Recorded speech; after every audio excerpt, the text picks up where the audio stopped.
Hola,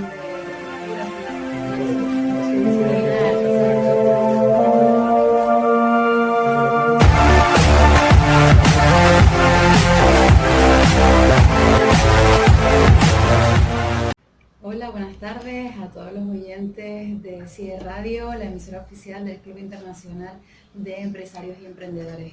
Hoy un programa más de Entre Notas y tenemos con nosotros a Francisco de Torres, un compositor multidisciplinar y también con una formación clásica, pero que ha tenido también que reinventarse con la informática y también que cree en ese sinfonismo cinematográfico. Nos va a contar también un poco de su obra y de proyectos que viene gestando y que también tiene de cara al futuro. Buenas tardes, Francisco, ¿qué tal? Bueno, buenas tardes, ¿qué tal? Sí, muy bien. Muy bien, cuéntanos un poquito acerca de tu formación, cómo ha sido como decíamos, reinventarse dentro de esa corriente clásica y tu incursión y desarrollo en la música cinematográfica. Bueno, como todos los músicos que venimos del conservatorio, ¿no? Llega un punto en la vida en el que tenemos que tomar una decisión, ¿no? Si seguimos con la música o si seguimos con la formación clásica, ¿no? Seguir con la música en este caso significa adaptarse a los nuevos tiempos, ¿no? Y seguir con la formación clásica es profundizar sobre el tema específico, ya sea pianístico o vocalista, del barroco, del clasicismo, y por la parte de reinvención sería un poco adaptarse a las nuevas tendencias, que evidentemente en mi caso ha sido la música cinematográfica, porque entiendo que el cine es la música culta, más llamada clásica, pero la música culta del siglo XXI, es lo que corresponde ahora mismo, la música del cine o el sinfonismo cinematográfico. Y en ese sentido, de este sinfonismo cinematográfico que tú has acuñado, ¿dónde podemos encontrar muestras de tu trabajo y en qué films han aparecido y en qué proyectos también, quería preguntarte posteriormente, has colaborado? Sí, en principio estamos desarrollando un plan también comercial porque hay que darle salida, ¿no? Con inicio artístico, como todo, ¿no? Comencé a componer este tipo de sintonías cinematográficas o de piezas cinematográficas, sinfónicas, y las iba colocando en las webs adecuadas de publicación, como puede ser el SoundCloud, que es la más famosa que tenemos ahora mismo y la más versátil, donde cualquiera puede hacer su perfil y grabar pues, o un canto o una obra sinfónica o simplemente tocar las palmas y lo puede subir, ¿no? O una expresión artística, ¿no? Y luego tengo una página web también donde también subo estas obras, ¿no? Y luego tengo un par de piezas circulando por Estados Unidos que compañías que han considerado que esa parte cinematográfica se podía adaptar a una sintonía corporativa, como puede ser un vehículo o una marca comercial, pero claro, con ese matiz artístico, no es simplemente el matiz de tipo comercial, sino yo le he supeditado también un toque armónico, que es un poco el estilo mío, ¿no? Entonces, bueno, combina un poco lo que sería el arte con la sociedad, en este caso comercial, ¿no? Y bueno, ahí tenemos un trabajo que estamos desarrollando y poco a poco, ¿no? El fin sería poder trabajar artísticamente en una gran obra cinematográfica, ¿no?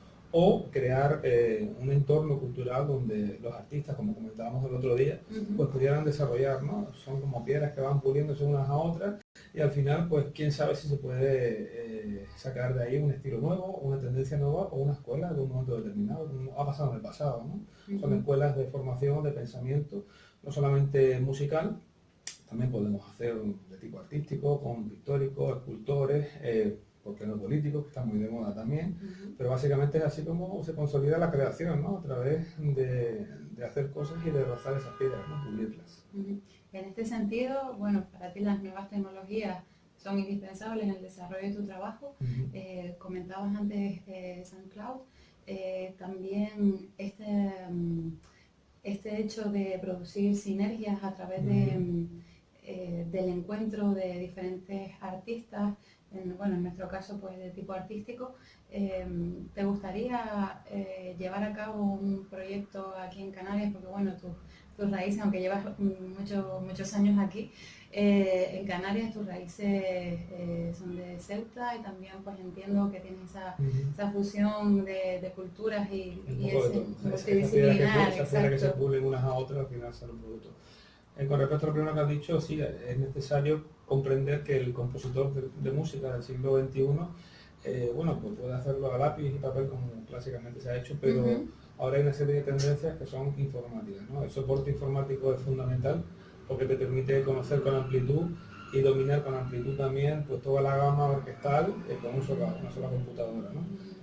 Luego con los sonidos que hay de bibliotecas de sonido y recursos informáticos, pues uno en casa puede tener una orquesta a su disposición, puede ir corrigiendo, incluso interpretando también porque le da matices, ¿no?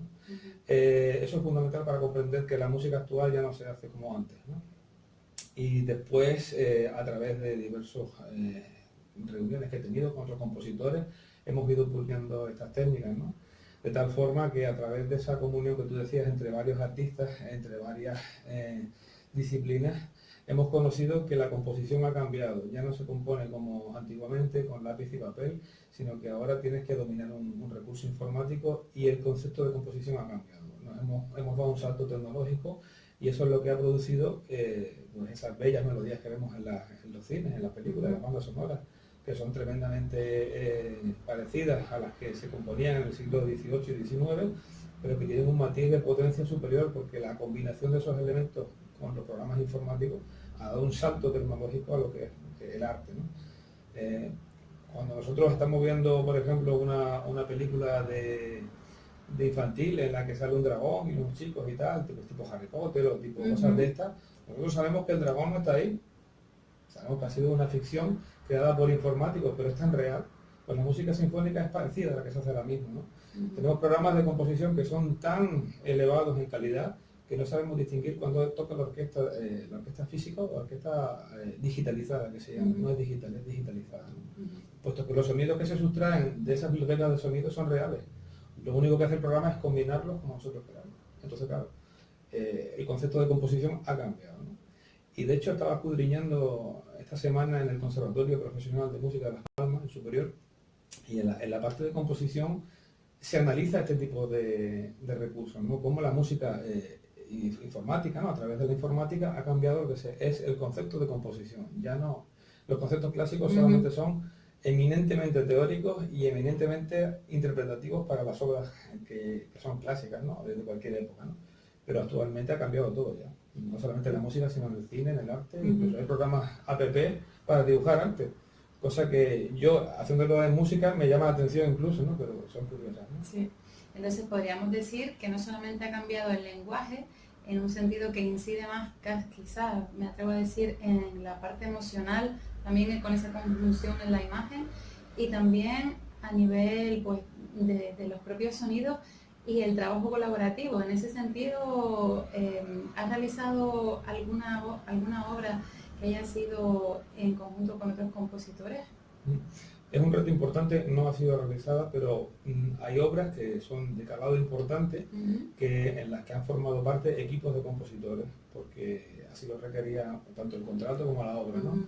A mí se me ocurre citar el caso de Hans Zimmer, que es un gran compositor de bandas sonoras, en el que él realmente es el director de una gran compañía de compositores. Y él contrata compositores y ordena componer pues, sintonías diversas para diversas películas o diversas fracciones de la película. Y la hacen en conjunto, la hacen en equipo, ¿no? Algunas serán individuales, pero casi siempre son en conjunto. Entonces, bueno, es un reto más, ¿no? Hablando contigo se me ocurría que esto no solamente pasa en la música, sino pasa en la ciencia también actualmente, ¿no? El robot Da Vinci es el robot de operaciones quirúrgicas más importante del mundo, en el que el doctor puede estar operando en Washington y el Da Vinci puede estar en Madrid. Y están operando a través de la red informática, la red de internet, a través de las redes sociales, internas serían, ¿no? Sí. Y se controla, fíjate qué importante, ¿no? En la música pasa lo mismo, ¿no? Se puede crear un hub de composición aquí y el estudio de grabación de la película estar en Australia.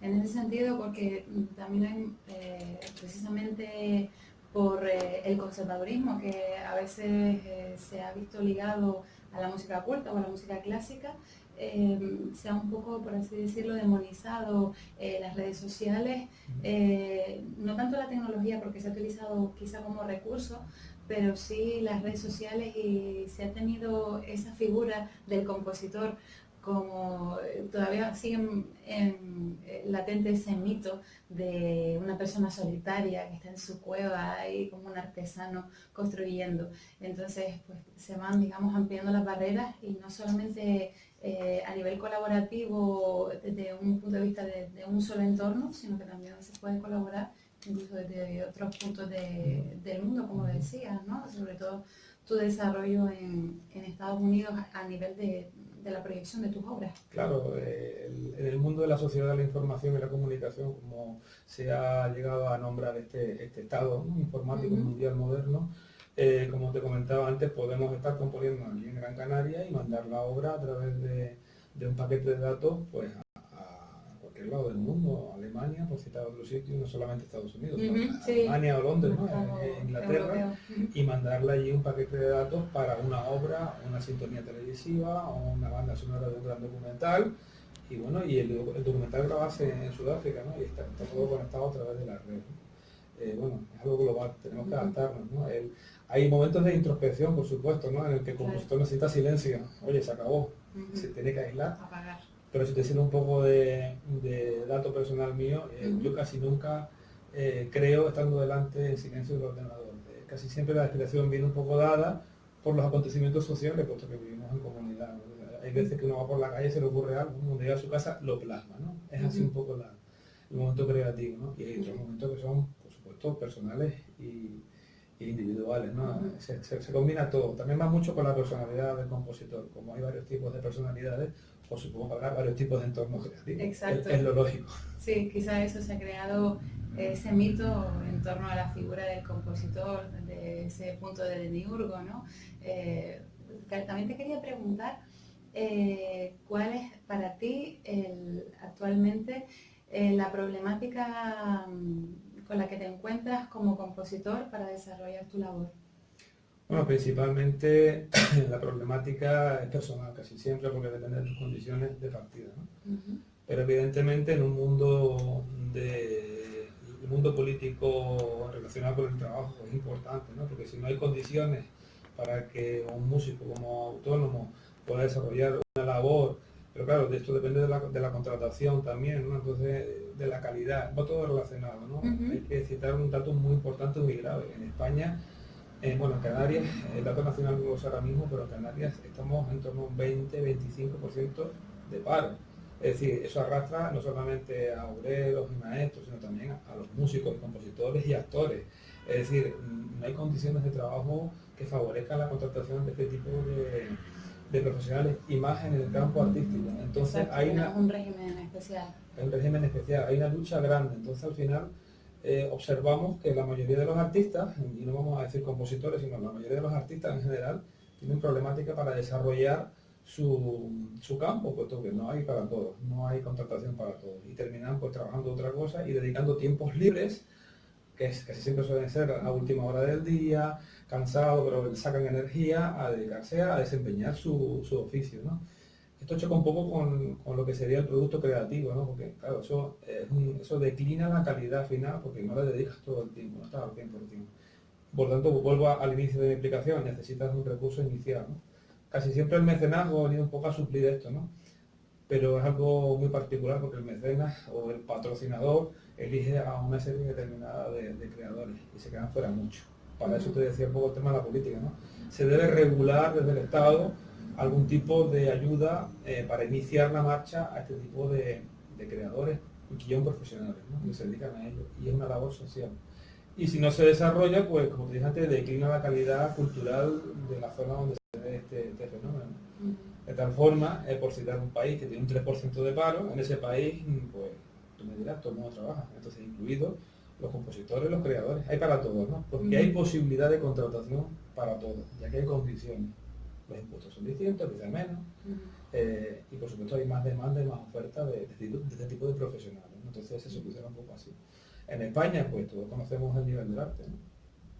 Yo siempre cito el mismo ejemplo, pasémonos por el Paseo Marítimo de Marbella y veremos unas obras de arte originales o no, o copias, y hechas en directo de una gran calidad, y sin embargo yo voy a los museos y bueno, veo obras de arte que son muy comerciales y quizás no están representativas del arte y de la creación, sino más bien de la especulación artística, que tiene su nivel. Oye, esa obra es una especulación artística que está hecha con un huevo frito tirado al lienzo, pero quizás a lo mejor no corresponde con una capacidad creativa de calidad y de excelencia, sino de especulación. un poquito el mundo del arte, ¿no? Porque está un poco denostado. Sí, sobre todo en nuestro país, pues esa potenciación que quizá haría falta de parte de una nueva legislación o de parte de los poderes políticos. A mí se me ocurre una legislación muy sencilla y es que una ley de mecenazgo o patrocinio donde los mecenas o patrocinadores pues tengan exenciones fiscales importantes y dedican sus ganancias anuales o ese dinero que destinan al patrocinio pues a fomentar esto, ¿no? A recuperar. A mí siempre se me ocurre un ejemplo porque soy muy curioso en la historia, ¿no?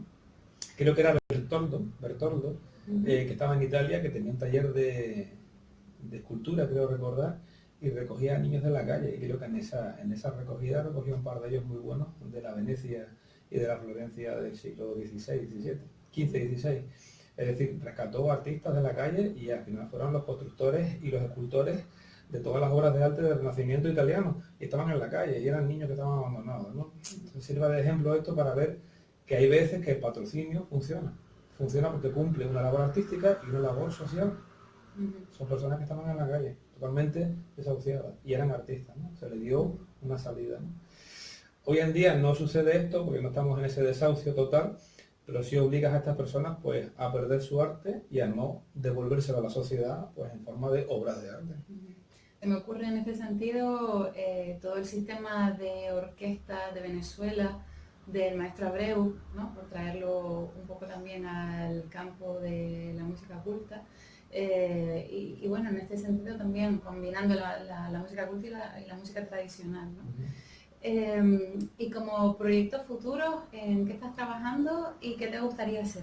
Bueno, yo actualmente soy funcionario, volvemos a lo que de antes, entonces tuve que optar eso, soy director de un cole, ¿vale? Y luego me dedico a hacer composiciones sinfónicas, ¿no? Y las voy sacando, las voy subiendo a mi plataforma, a mi website, mi sitio web. Que por si lo quieres comentar y alguien lo mi nombre es frandetorres.com, muy sencillito, frandetorres.com. También la subo a SoundCloud porque tradicionalmente era un canal mío de producción y de publicidad. Y bueno, sigo tocando puertas a ver dónde me las abren, ¿no? Y tengo un proyecto también que era un poquito crear ese entorno de café de artistas, ¿no? Que hablábamos en otra ocasión. Exacto.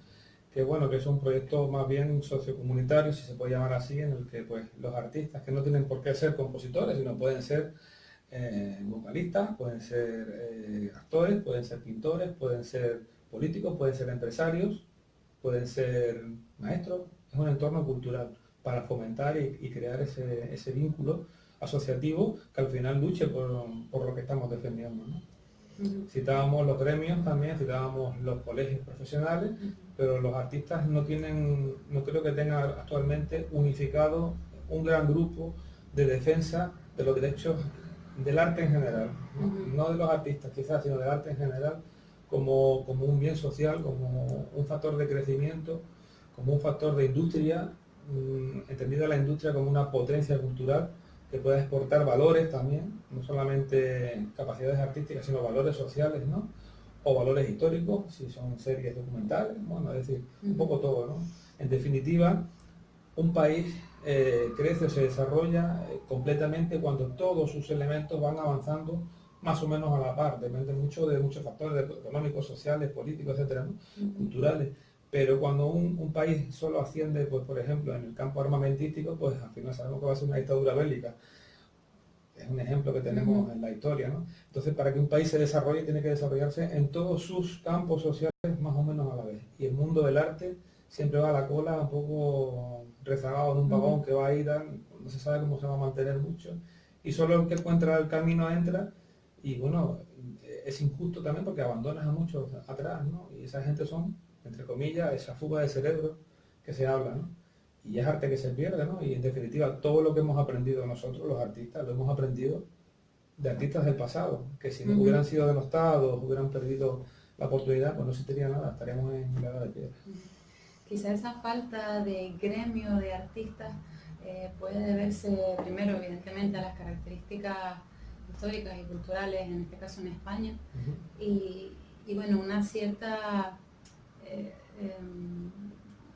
situación que queda al final deslavazada, ¿no? Que un poco a lo mejor pues hay una cierta individualidad en los sectores y falta ese momento de aglutinar, y es por eso también que quizá pues nos gustaría hacer a partir de aquí, de CIE Radio, un llamamiento a las personas que se quieran unir a este proyecto, Café de Artistas, como decíamos antes, no solamente compositores, también músicos, cantantes, actores y actrices, digamos como germen de este nuevo Café de Artistas que en otras ciudades y en otros países pues ha tenido acogida.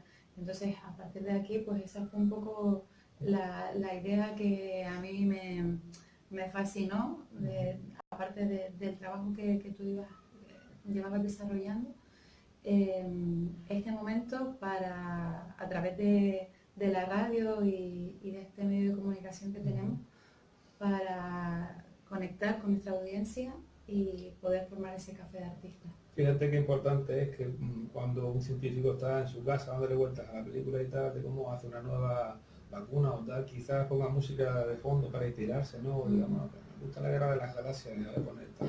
Entonces el tipo se inspira, o un constructor industrial que haga un diseño de frenado de vehículos y tal, y luego tú ves el anuncio y el anuncio está precioso y la música es preciosa. Está todo relacionado, ¿no? Casi que respiramos música, por así decirlo. Hombre, hay muchos ejemplos en la historia de grandes políticos y grandes inventores que ponían música de fondo, y ¿quién ponía? Pues poner la música de sus coetáneos y del pasado, ¿no?